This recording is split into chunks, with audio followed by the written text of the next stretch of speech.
Bonjour tout le monde! Aujourd'hui, on se retrouve pour une première capsule d'une série de 5 qu'on fait en collaboration avec Cynthia Marcotte, qui est nutritionniste.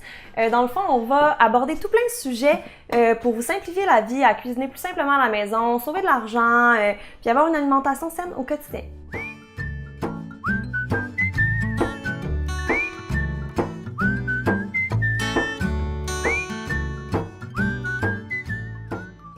Donc Cynthia, aujourd'hui, c'est quoi le premier sujet de cette capsule? Ce qu'on va faire, c'est super simple. On va sortir les ingrédients que les gens ont tous à la maison, puis on va essayer de faire des recettes à partir de tout ça. Fait que dans le fond, tout ce que tu me présentes aujourd'hui, j'ai pas besoin d'aller à l'épicerie généralement pour le faire. Ouais, ça va être vraiment du simple, mais c'est quand même des recettes qui sont intéressantes pour ceux qui cuisinent quand même déjà beaucoup, parce qu'on va essayer d'aller chercher des ingrédients classiques, mais des mettre dans des recettes plus originales. Donc l'objectif de la vidéo, c'est vraiment de vous partager 2 recettes qui sont faciles à réaliser. On va avoir une recette sucrée et une salée. Puis ensuite, je veux aussi vous rendre à l'aise avec la cuisine, donc de pas stresser. On peut vraiment faire ce qu'on veut dans la vie. On peut essayer des nouvelles choses, aller vous inspirer sur Pinterest, Instagram, peu importe, puis essayer vous-même de faire des recettes avec ces ingrédients-là, puis de vous laisser un peu aller. Donc on goûte, si c'est pas bon, on ajuste, puis c'est pas la fin du monde, donc on stresse pas. Donc Cynthia, c'est quoi notre première recette qu'on fait aujourd'hui? Je te donne un petit teaser comme ça, là. Je l'avais pas sorti, là, mais mon tofu, c'est aussi une source de protéines qu'on a souvent au frigo. Là, on veut manger plus santé, on en achète un, puis finalement, on sait pas trop quoi faire avec. Fait que des fois, il reste là. Ça se garde longtemps, c'est le fun. On peut le congeler aussi pour le garder plus longtemps. Mais... Ça se congèle? Oui, ça se congèle. Okay. La texture change un petit peu. Le tofu ferme, là, je parle par exemple, le tofu soyeux, congelez-le pas parce que sérieusement, ça va devenir une espèce de petite éponge bizarre. Là. Comme ça se congèle, mais je vous avoue que j'aime mieux la texture pas congelée. Fait que si vous pouvez pas le congeler, c'est mieux. S'il n'est pas ouvert, il se garde super longtemps, pratique. Puis on peut faire la recette d'aujourd'hui. Donc on va faire des croquettes avec ça, des croquettes, puis on peut utiliser plein de choses dans notre frigo, fait que c'est vraiment une recette que tout le monde aime, là. Genre mon chum tripait pas tofu, puis c'est comme ça que je l'ai converti au tofu. Des croquettes, c'est toujours gagnant avec tout le monde. Enfant, chum, n'importe quoi. Ouais. Fait que le classique, comment faire, c'est super simple. On va prendre notre bloc de tofu, on va venir le couper en morceaux. On peut même l'éponger un peu avant là, pour s'assurer qu'il soit pas trop humide. Puis vous pouvez l'assaisonner, sel, poivre au moins, un petit peu d'épices si vous voulez déjà sur la surface du tofu. Il va commencer à l'imbiber un petit peu.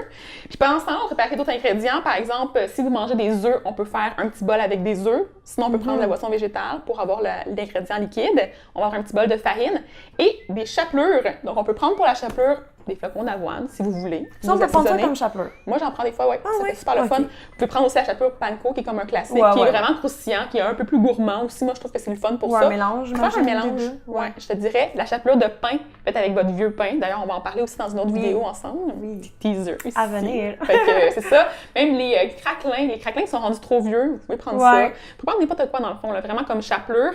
Puis des noix aussi, là, fait que vous pouvez prendre vos petites noix ici. Dans le fond, presque n'importe quel ingrédient sec que tu broies dans un n'importe quoi, mettez des épices là-dedans, du sel, du poivre un petit peu, puis ça va donner une super belle chapelure. Vous allez pouvoir venir tremper votre tofu dans votre mélange de liquide. Des petits cubes ou tu fais des petites... Moi, ça dépend toujours de comment je le file. Des fois, je fais des morceaux. Aussi, je le défais avec mes mains, là, comme des espèces de croquettes un peu McNuggets. Là. Je le défais en forme, puis là, je suis comme « Ah, ça, c'est cool! » Puis ça fait comme des espèces de parties un peu plus petites, plus croustillantes, c'est le fun. Vous pourriez aussi faire des petits bâtonnets ou des croquettes en petits cubes, là aussi, comme vous. C'est comme un petit fast-food santé vraiment rapide qui va pas coûter cher. Oui, exactement. Fait que là, dans le fond, c'est ça. C'est vraiment simple. Vous prenez vos blocs de tofu, trempez dans les œufs ou dans le liquide, trempez dans la farine, trempez dans les œufs, comme ça, on trempe dans la chapelure. On a nos croquettes. Puis on met ça au four? On met ça au four. À 400? Oui, environ. Quand même assez chaud, je dirais. Oui, chaud parce qu'on veut que ce soit croustillant à l'extérieur quand même, puis pas trop sec à l'intérieur. Fait que ça cuit quand même pas trop longtemps. Pour de vrai, ça fait des recettes super le fun. Vous pouvez mettre une petite trempette avec ça, faire une trempette à base de... Peu importe, là, même je mange du miel avec ça. Mayo épicé. Très bon. Oui, la moutarde. Ça, c'est notre moutarde de Dijon avec un petit peu de miel ou un petit peu de yogourt grec même. Puis ça fait notre première recette. Cool! Donc, pour notre recette sucrée, qu'est-ce que tu nous fais comme petit dessert? On a vu un petit teaser ici là, que j'avais comme placé. Je suis pas sûre qu'on le voit en caméra, mais je vais l'apporter. C'est des petites galettes que j'ai faites. J'en ai parlé dans mes stories aussi, puis il y a plein de monde qui m'ont posé des questions. C'est super simple. On va réutiliser des vieux avocats. Fait que là, quand on parlait tantôt de nos vieux avocats qui sont comme mous, là, pas beaux, pas cool, là, dans le dessert, on va mettre ça. Et on va pouvoir mettre aussi des bananes qu'on a tous à la maison pour sucrer. On va mettre des flocons d'avoine. On va mettre aussi des canneberges séchées. On peut mettre aussi des petites graines de tournesol. Fait qu'on vient chercher plein de choses. Du sirop d'érable aussi ou de la cassonade. Là, c'est comme vous voulez. Là, vous pourriez substituer pour un pour l'autre. Ça fonctionne quand même. Et ça fait des espèces de petites bouchées comme ça. Là. Si je me trompe pas, des graines de citrouille, c'est protéiné, c'est ça? C'est très Oui. protéiné? Fait que, Ouais. mettons, moi, j'aime pas ça déjeuner le matin avant d'aller travailler. Genre, je déteste ça. Souvent, je mange au bureau.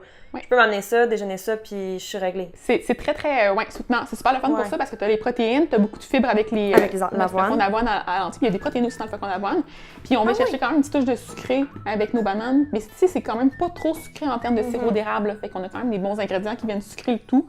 C'est soutenant. Puis moi, j'ajoute ça comme... Je me fais un petit smoothie bowl, un petit truc comme ça. Puis je fais ça en garniture. J'aime tellement ça, comme le mélange avec le petit plus froid, plus humide. Là. Fait que ça fait comme super bon. Fait que je te dirais que ce serait vraiment un beau déjeuner. Good! Donc, c'est tout pour cette toute première capsule. On espère que ça vous a vraiment inspiré pour les journées que vous n'avez pas envie d'aller à l'épicerie, comme quand il fait froid, par exemple, et vous voulez rester à la maison. Aussi, n'oubliez pas de vous abonner à la chaîne de Vibe Essence et à la chaîne de Cynthia pour voir la suite de cette collaboration-là. La prochaine fois, on parle d'un sujet, on fait un aliment en fait que tout le monde a à la maison, mais on le fait nous-mêmes pour vous sauver de l'argent, pour sauver du temps, puis pour l'expérience de cuisiner aussi. Donc à la prochaine!